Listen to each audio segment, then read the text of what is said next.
አውሮፓውያኑ አቆጣጠር በ1908 በኒውዮርክ ከተማ አንድ ታሪካዊ ክስተት ተፈጠረ።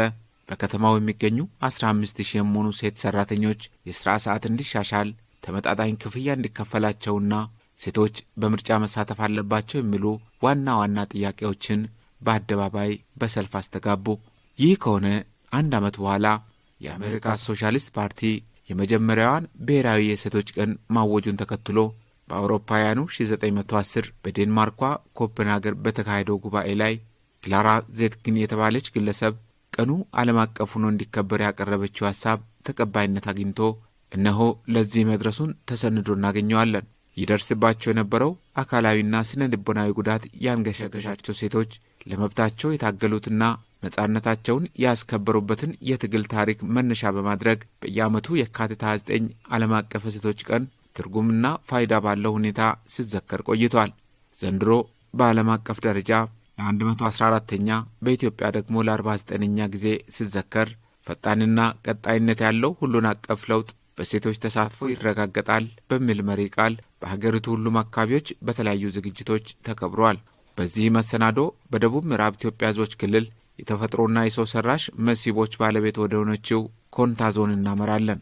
የፌዴራልና የክልል ሴት አመራሮች ከባለ ድርሻ አካላት ጋር በመሆን በዞኑ የሴቶች ልማት ህብረት እንቅስቃሴ ላይ ያደረጉትን የመስክ ምልከታና ግብረ መልስ አጠናቅረናል።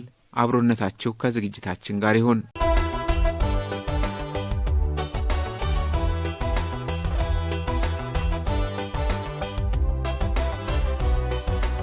በዞኑ ሞዴል የሴቶች ልማት ህብረትን በማጠናከር የቁጠባ ባህላቸውን በማጎልበት ኢኮኖሚያዊ ተጠቃሚነታቸውን ለማረጋገጥ በትኩረት ሲሰራ ቆይቷል።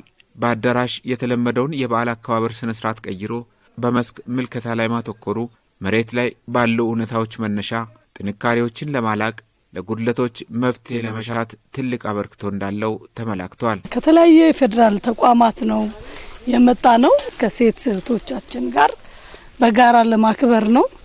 በጋራ ስናከብር ግን ትልቁ ዓላማው መሬት ላይ ወርዶ ምንድነው እየተሰራ ያለው፣ ምንድናቸው ስኬቶቻችን።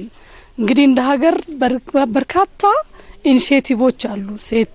ሴቶችን ተጠቃሚ በኢኮኖሚም በማህበራዊም በፖለቲካም ተጠቃሚና ተሳታፊ እንዲሆኑ የሚያደርጉ በርካታ ስራዎች ይሰራሉና እነዚህ ጅምሮች የእውን ወደ መሬት ወርደዋል ወይ፣ ምን ችግር አለባቸው፣ እንዴት እየሰሩ ነው የሚለውን ነው ስንመለከት የነበረውና አብዛኛው በጣም ደስ የሚሉ በተለይ ሴቶቹ ፍላጎታቸው በጣም ደስ ይላል። ለመልማት፣ ለማደግ፣ ለመስራት ያላቸው ፍላጎት በጣም ነው ደስ የሚለውና የተሰጣቸውን አብዝተው ለመመለስ የሚንቀሳቀሷቸው በጣም ብዙ ነገሮችን ተመልክተናል ማለት ነው። ለዘንድሮ ዓመት በክልላችን ከሚገኘው ከ960 ቀበሌያት ውስጥ 177ቱን ሞዴል ለማድረግ ነው እየሰራን ያለ ነው።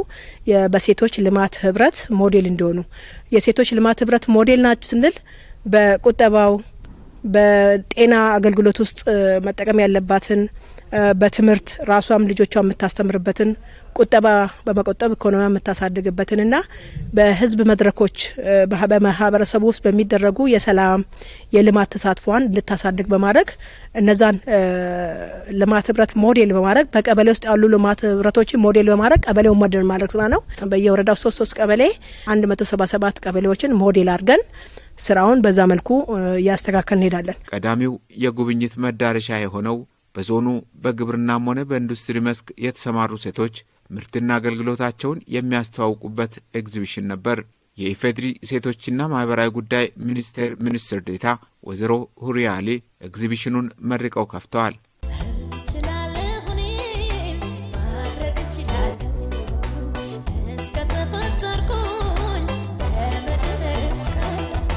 በግል ከተሳተፉና ከሴቶች ልማት ህብረት አባላት ያነጋገርናቸው በመረጡት ዘርፍ በመስራታቸው ተጠቃሚ መሆናቸውን ይገልጻሉ። የመንግስት ስራ ደሞ ስላልበቃ የኑሮ ውድነትም ስላለ ይህንን ሰልጥኜ ቁጭ ብያለሁ። ከዚህ በፊት ጠና ወስጄ ቁጭ ብዬ ነበረ። ወደ ተግባር ብለውጦስ በመለው ነገር ወደ ተግባር አስገባው። ወደ ስራ ገባው። ከራስና ከቤተሰብ ብድር ወሰርኩ። መነሻ ካፒታል ያደረኩት ወደ 60,000 ብር ነው እና ትርፍ ጊዜ ነው አሁን ማመርተው ማታ ነው። ትንሽ ቤት ተከራየው። በቤቴ አቅራቢያ ኬሚካሎችን እዛ አስቀምጣለሁ። በሰለጠንኩ መሰረት ኬሚካሉ አደገኛ ከመሆኑ የተነሳ ህጻናት ልጆች በማይደርሱ ቤት ተከራይቼ ብቻዬን ገብቼ ረዳት ሰራተኞችን ቀጠርኩ። እንዶችን ውሃ የሚያቃብሉኝ ስራ የሚያግዙኝ ልጆች በቅጥር አመጣው። ከዛም በኋላ ወደ ስራ ገብቼ በግሌ አሁን ያ ስፌቱ ሲቀር ቁጭ ከማለት ጥጥ ልፍተል እስቲ ጋቢ ላሰራ ብዬ ስቀመጥ ጨርቅ አዲስ አበባ እሱ እየሰጠ ያቀረበ ልብስ ሰፋለሁ። እንደዚህ ያደረኩ በልብስ ስፌት ግብርና ምሱ ይሰራል። ግብርና መዳለው በዛ እየኖርኩ ልጆችን እያሳደግኩ ነበር እዚህ የደረስኩ። በኋላ ደግሞ ትንሽ ልጅና ስመጣ የገጠር አጥቼ ከተማ ገባው። ከተማ እዚህ ሲቀመጥ በቃ ጥጥ ልፍተል ያልኩኝ ጥጥ አምጥቼ ጋቢ መፍተል ሲጀምር እነዚህ እንደኔ ያሉት አሮጊቶች በመንገድ ስንዴ ከለከሉን በመንገድ ነው እስቲ እኔ ቀጥራቸዋለሁ አልኩኝ። ለአንድ ጋቢ 1,000 ብር ይሰጣሉ ብዬ ሰዎቹ አሰባሰብኩና ቀጠርኳቸው። አሁን ጥጥም ከቆላ ልጆች እያመጡልኝ ጥጥ እየፈተልኩ ጋቢ ቀሚስ እያሰራው ነበር። ወረዳ ጊዶን ደኤ ሽታሻሾ ቀበሌን እኛ ሴቶች በአንድ ላይ ሆነን በሴቶች ልማት ህብረት በበጋ ስንዴ ልማት ተሳትፈን የባሎቻችን በሬ በመጠቀም ተጠቃሚ ሆነናል። አሁንም ደግሞ የፍራፍሬ ምርት ሙዝ፣ ፓፓያ፣ ሌሎችም አሉን። የአትክልት ምርት እያመረትን ነው። ኑ ሽታሻሾዳ ልማት ህብረት ያኔ ሞክያደ ኑሮ ውድነትን ማሸነፍ ነው። ስራና ስራ ብቻ ነው። ሱሮ በዚህ ነው ማሸነፍ የምንችለው የሚለው ጠቅላይ ሚኒስትሩ። ከዛ ምላሽ መጥቼ በማግስቱ ነው ወደ ስራ የገባሁት ማለት እችላለሁ። በቃ እንደዛ ከሆነ ማንንም ሳልጠብቅ ወደ ስራ መግባት አለብኝ። ከሰራው ደግሞ ኑሮ የማላሸንፍበት ምንም ምክንያት የለም በመል ነው። አሁን እግዚአብሔር ይመስገን ኑሮ ከእጅ ወደ አፍ አይደለም፣ ለዳቦም አይደለም ምሰራ። በቃ የሚያሻግረኝ ስራ እየሰራው ነው። አላማዬ አሁን ስሰራ ስነሳ አሁን ትልቅ የሳሙና ፋብሪካ እንደ ፈሳሽ ሳሙናን በዚህ መልክ አይደለም። አሁን ማሸጊያ ማሽኖችን አምጥቼ ያለው ሚክሰር አለኝ ማደባለቅበት እነዚህን አሟልቼ ያለው። ስታሪ ኡሱፑ ስታሪ ማለት 356 ሴቶች ሆነን ነው የጀመርነው። ያገኘነው በዛ ከበጋ ስንዴ ልማት ከ6 ሄክታር መሬት 41 ኩንታል ስንዴ ነው ያገኙት።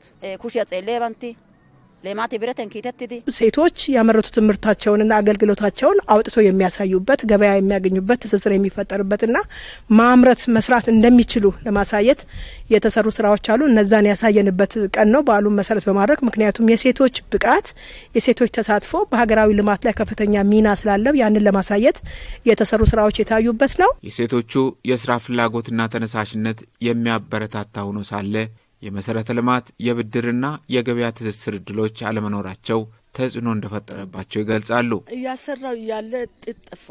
በመሃል ይሄን የሚሸጥበትን ቦታ አልተስተካከለም። ለኔ በቤቴ ነበር ማሰራ።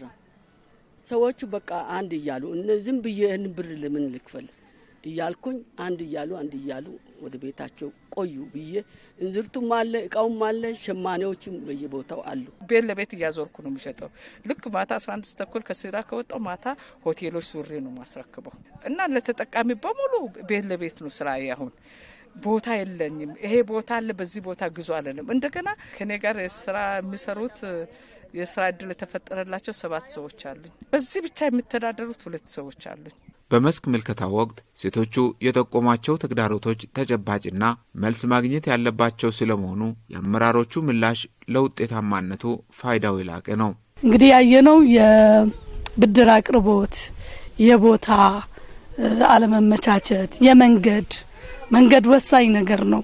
ምርታቸውን ወደ ገበያ ለማውጣት መንገድ ሊኖር ይገባልና እነዚህን ክፍተቶች እንዳሉ መሟላት እንዳለባቸው አይተናል። እንደ ፌደራልም ከሚመለከታቸው አካላት ጋር ለመነጋገርና በክልል ደረጃ ደግሞ ምላሽ የሚያስፈልጋቸውን በክልል እንዲሰጡ የምንወያይባቸው ይሆናል። ሴቶች መቆጠብ ያለባቸውን ቆጥበው ከአበዳሪ አካላት የሚያገኙትን ብድር እንዲያገኙ ደግሞ ከአካባቢው ማህበረሰብና ከአካባቢው መንግስት ጋር ማውራትና በቁጠባቸው መሰረት ብድር የሚያገኙበት ሁኔታ ለማመቻቸት አስተዳደሮችንም ቃል እየገቡ ናቸው። እኛም ደግሞ የምንችለውን ድጋፍ እናደርጋለን። ከመሬት አቅርቦት ጋርም ብዙ ወደ ሌላ ቦታ እንሄዳለን። በዚሁ በቀበሌው በወረዳው የሚሸፈን ስለሆነ እንደ ቅሬታ የሚያቀርቡትንም እየፈታን ለመስራት ቃል መንገባበትና ግዴታችንም ስለሆነ ከባለድርሻ አካላት ምን ይፈልጋሉ የሚለውን ጉዳይ ለማረጋገጥ ነው ከፌዴራል እስከ ወረዳ ድረስ ያሉ የሴት አመራሮች ተሰማርተን ያየ ነው። የሴቶችን ኢኮኖሚያዊ አቅም ለማሳደግና የቁጠባ ባህላቸውን ለማዳበር የሚያስችል ድጋፍ ለማድረግ ወረዳው ባለው አቅምና እድሎች ሁሉ ለመስራት ያለው ቁርጠኝነት ተግባራዊ ማድረግ ከተቻለ ከዞኑ ሴቶች ትልቅ ውጤት ይጠበቃል። በግብርናው ዘርፍ ላይ የተሰማሩ ሴቶችን ከሚያጋጥሙ ችግሮች አንዱ ቅድም እንዳልኩት የመንገድ ተደራሽነት ችግር ነው። የኛ አካባቢ ከመሬት አቀማመጥ መነሻ ተነስቶ ከፍተኛ የሆነ የመንገድ እጥረት ያለበት አካባቢ ነው። ከዚህ መነሻ በተለይ የሴቶች ህብረት ልማት ባለባቸው አካባቢዎች ላይ ቅድሚያ የመስጠቱ ጉዳይ ትኩረት ተሰጥቶ እየተሰራ ነው ያለው። አሁን ባለው ሁኔታ ግን ከትላንት ዛሬ የተሻለ ነገር አለ ብለን ነው የምንወስደው። ይሄም አንድም ለመንገድ ዘርፉ ላይ ከፍተኛ ሀብት ኢንቨስት አድርገን ነው እየሰራን ያለ ነው። ከዚህ መነሻ በተለይ ወደ 5 የሚሆኑ የመንገድ ስራ ላይ የሚሰማሩ ማሽኖችን ወደ 2 ሚሊዮን ብር መድበን ግዢ ፈጽመን አሁን ባለው ሁኔታ ወደ ስራ በዚህ 3 ቀን ውስጥ የገባበት ሁኔታ ነው ያለው። ከዚህ መነሻ ቅድሚያ መስጠት ያለንባቸው አካባቢዎችን በተለይ ከፍተኛ ምርት የሚመረትባቸው አካባቢዎችን የሴቶች አስተዋጽኦ ከፍ ያሉ ቦታዎች ላይ ትኩረት በመስጠት እየሰራን እንገኛለን። ሰሞኑ ወደ ስራ ያስገባ ነው ማሽን አለ ከተሞች አካባቢ ላይ እየሰራ ነው ያለው። ይሄን ቀጥታ ወደ ቀበሌዎችና ምርት ያለባቸው አካባቢዎች በተለይ አደረጃጀቶች የሴቶች ህብረት ቡድን በከፍተኛ ሁኔታ እየሰራ ባለባቸው አካባቢዎች ላይ ቅድሚያ በመስጠት እናሰራለን የሚል ነገር ነው ያለንና በዞኑ ኤላ አንቻኖና አመያ ዙሪያ ወረዳዎች በበግ ማሞከት በዶሮ እርባታና አትክልት ልማት የተሰማሩ የሴቶች ልማት ህብረት ስራ የመስክ ምልከታው አካል ሆኗል። ይህን የዶሮ ምርት የጀመርኩት 2016 ነው። ከዛም መጀመሪያ በ2015 6 ሆነን ነበር ሴቶች የሰራ ነው። ከዛን በቃ ሴቶች በተለያየ ችግር ሲታው እኔ የግል አድርጌ ጀመርኩት። ከዛን ይሄው እስከ 2017 ድረስ ይሄው ስራውን እየሰራው እገኛለሁ ማለት ነው። ከሰኑ ደንዲድ ወይዱ ዶርሰን ከበፊቱ ከመነሻው ለውጥ አለ፣ ጥሩ የሆነ ለውጥ አለ። መጀመሪያ በ4 በጎች ነው የጀመርነው። አሁን ግን ወደ 16 አድርሰናል። ካፒታላችን ከፍ እያለ ይሄዳል ነው የምትለው። ግን ድጋፍ ያደርጉልን የምለው ሌላ እንደዚህ ተለቀርጌ በዛ አድርጌ ለመስራት ነው የምፈልገው እና ደግሞ በተጨማሪ ይሄንን ነገር እየሰራው ጎን ለጎን የሆነ ላም ምናምን ሴት ላም እንትን ብለው የሆነ እርባታ እንትን ብዬ የሚታለቡ ላሞችን መንግስት እርዳታ እንዲያደርግልኝ እንትን እንዲልልኝ ነው የምፈልገው ማለት ነው። እንዲደግፈኝ ነው የምፈልገው በሴቶች እንትንነት። ግብርና ይከታተልት ይድኑ ጽሌስ ሲሲገደ ግብርና ይደግፈናል። በእውቀት በክህሎት ይደግፈናል። ሲታመሙ ሕክምና አገልግሎት ይሰጣሉ ነው የምትለው። ቁጥራቸው ጨምሯል ነበሩ። አሁን ስንቱ ለውጥ? አዎ ጥሩ ነው፣ ምንም አይልም። ያው ባለኝ እንቅስቃሴነት እንቀሳቀሳለሁ። በቃ ማህበራዊ ኑሮ ኖራለሁ። ልጅ አንድ ልጅ አለችኝ፣ አሳድጋለሁ። በጤና መድንም እንትን እያልኩኝ ምንም ሳልል እታከማለሁ እና ሴቶችም እንደዚህ እኔን አይተው እንደዚህ እንዲሰሩ ነው። ሴቶች ከድለባ ጋር ተያይዞ ሴቶች በግ በማሞከት እየተጠቀሙ እንደሆነ በሁለቱም የሴቶች ልማት ህብረት ያየንበት ሁኔታ ነው አለ። ሌላው ሴቶች በልማት ህብረት ተደራጅተው ስንዴን በማሳቸው በመዝራት በርካታ ስራዎችን ሰርተው ተጠቃሚ መሆን ችለዋል። እኔን ጨምሮ ሌሎች እህቶቼ በደቡብ ምዕራብ ክልል በኮንታ ዞን ተገኝተን የተለያዩ ውጤታማ የሆኑ ሴቶችን መመልከት ችለናል። ክልሉ የብዙ ተፈጥሯዊ፣ ባህላዊ ሀብት ባለቤት የሆነ ክልል ነው። በተለይም ደግሞ በተፈጥሮ የሰጡትን የሚያበቅል መሬት ያለበት አካባቢ እንደመሆኑ መጠር ሴቶቹ ይህንን አጋጣሚ ወይም ደግሞ ይህንን ተፈጥሮ የቸረውን መልካም አጋጣሚ እንደ ኦፖርቹኒቲ በመውሰድ ራሳቸውን ኢኮኖሚካሊ ኢምፓወር እያደረጉ ቆይተዋል። በተለይም ደግሞ ይሄ የኮንታ አካባቢ ከቅርብ ጊዜ ወዲህ በጠቅላይ ሚኒስትራችን ዶክተር አብይ አህመድ ትኩረት አግኝቶ የቱሪዝም እንቅስቃሴዎች እየተሰሩበት ያለ ክልል ነው። ይሄ አንዱ ቱሪዝም የሴቶች ኢንዱስትሪ እንደመሆኑ መጠን በዛም ይጠቀማሉ። በተለይ ደግሞ ፍራፍሬ ጥራጥሬ ከማምረት አኳያ ሴቶቹ ተሰማርተው ስለሚገኙ ለቱሪዝሙ ግብአት የሚሆን ምርት እያመረቱ ነው የሚገኙትና ጉብኝቱ ጅምራቸውን አጠናክረው ውጤታማ እንዲሆኑ አቅም እንደሆነላቸውም ገልጻሉ። እውነቱን ለማውራት እንደዚህ ወርዶ በሚታይበት ሰዓት ላይ ለነሱ ራሱ ትልቅ መነቃቃትን ይፈጥራል። በተለይ በአመራር ደረጃ ላይ ያሉ ሴቶች እንደዚህ ከፌደራል ትላልቅ ደረጃ ላይ ያሉ ሴቶች ወርዶ በሚያዩበት ሰዓት ላይ ትልቅ ሞቲቬሽን ይፈጥራል በውስጣቸው ላይ። እኛም እየታየን ነው፣ እኛም እንደዚህ የሚጎበኝ ነገር ካለ የሚለው ነገር ተስፋ አይቆርጡም። ይሄንን ደግሞ ባሉን በ3 ወረዳዎችና በ2 ከተማ አስተዳደር በቀጣይ ቢቻል በአንድ ቀበሌ 5 የሴቶች ልማት ህብረት ሞዴል ለማድረግ አሁን በዝግጅት ላይ ስላለን ቀጣይ ደግሞ በ62ቱ ቀበሌ በሚገኙ የሴቶች ልማት ህብረት ውስጥ ሌሎች ሴቶች ሞዴል ሆኖ እንዲሰሩ ያው እሱን የማስቀጠል ስራ የምንሰራ ይሆናል። ከፌደራል ሚኒስትሮች ወርደው መሬት ላይ ማየቱ ለህብረተሰቡ በጣም መነቃቃትን የፈጠረ ነው። ሁለተኛ በወረቀት ላይ የምንለካቸው ሪፖርት የምናረጋቸው ጉዳዮች መሬት ላይ አሉ ወይ ከአንደበትን ከተግባር ጋር ያገናኘ ነው ማለት ነው። በአንደበታቸውም እነሱም እንደሚናገሩ የተጠቀሙትንም ደግሞ በእጃቸው በቤታቸው ያየነው ጉዳይ አለ። ስለዚህ ተግባርና ንግግርና ተግባር ይገናኛል ወይ ውጤት አለ ወይ መሬት ላይ የሚለው ያረጋገጠ ነው። ትክክለኛ ስራው አለ ወይ የሚለው ለማረጋገጥ የተቻለበት ስለሆነ ልዩ ድምቀት ያለው ልዩ ክብር ያለው ልዩ ደግሞ ድጋፍ ያለው ነው። ይሄ በተፈጥሮ በሰጣቸው የአካባቢው አየር የአካባቢ መልክዓ ምድር ካደላቸው ተነስተው በመንግስትም ድጋፍ ተደርጎላቸው እያለሙ ነው የሚገኙትና ከፍተኛ የሆነ ፖቴንሻል ምቹ ሁኔታ ያለበት አካባቢ መሆኑን ተመልክቻለሁ። ሴቶቹም ደግሞ በጣም በንቃት ይሄንን ኦፖርቹኒቲ ተጠቅመው እያለሙ ራሳቸውንም ደግሞ ኢኮኖሚካሊ ኢምፓወር እያደረጉ እንደሆነ መታዘብ ችያለሁ።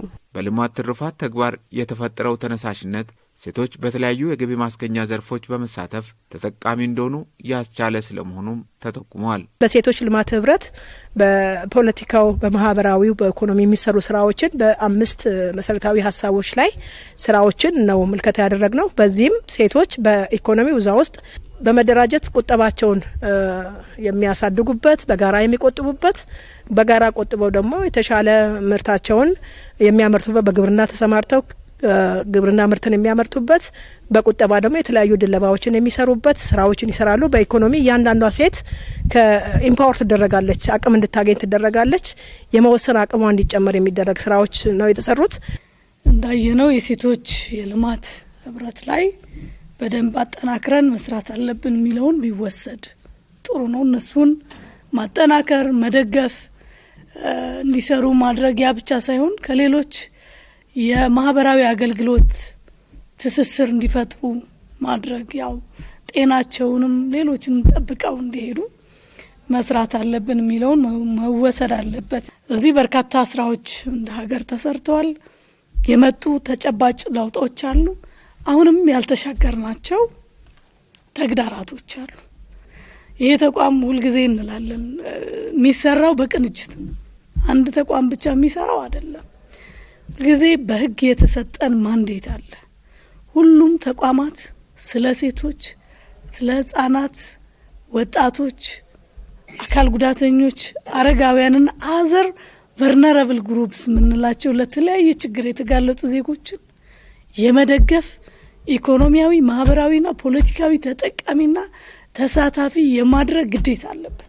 በክልሉ መላ ሴቶች የማህፀን በርና የጡት ካንሰር ቅድመ ምርመራ የመርሃ ግብሩ አካል መሆኑ የቢሮ መረጃ ይጠቁማል። በሴትነትም መጡ የማህፀን ጫፍ ካንሰር በሽታዎችን የጡት ካንሰር በሽታዎችን ደግሞ የሚመረመሩበት ጤናቸውን የሚጠብቁበት ስራዎች የተሰሩበት ሁኔታዎች አሉ። በዚህ ሁሉ ሂደት ምንድነው ሴቷስ የተሰራው እስከዛሬ ምን ተጠቀመች ምን አለ የሚለውን ነው ጉብኝት ያደረግነው። መስተካከል አለበት ብለን የምንወስደው የስራ ባህላችን ነው። የስራ ባህላችን ያው ስራ ሰርተን ብቻ ነው መለወጥ የምንችለው። ሁላችንም ስራ ላይ መሰማራት ከቻልንና አንዳችን ለአንዳችን አሁን አንዳንዶቹ ችግሮች አንደኛው ለሌላኛው ሊደግፈው የሚችል ነው። ምክንያቱም አንዱ ጋር በብዛት አለ፣ አንዱ ጋር ሊያጥር ይችላል። ያንን ክፍተቶችን እየሞላን መስራት የምንችል ከሆነ መቀየር ይቻላል። ስለዚህ ተባብረን መስራት ከቻልን መቀየር እንደምንችል ማሳያ ናቸው እነዚህ እህቶቻችን። ክልሉ የተቸረውን እምቅ የተፈጥሮ ሀብትና የሰው ጉልበት በተሻለ የስራ ባህል በማቀናጀት ለሌሎችም የሚተርፍ ውጤት ማመንጨት እንደሚቻል የሀገር ውስጥም ሆነ የባህር ማዶ እንግዶች የተለመደ ምክር ነው። ምክንያቱም ወደ ክልሉ ከመጡ የሚያዩት ሀቅ ይህ ስለሆነ፣ ዳሩ ግን የበዛ ምክር ተረት እንዳይሆን እውነታውን በተጨባጭ ተግባር ቀይሮ መጠቀም ያበለጽጋልና በቁርጠኝነት መስራት ያስፈልጋል።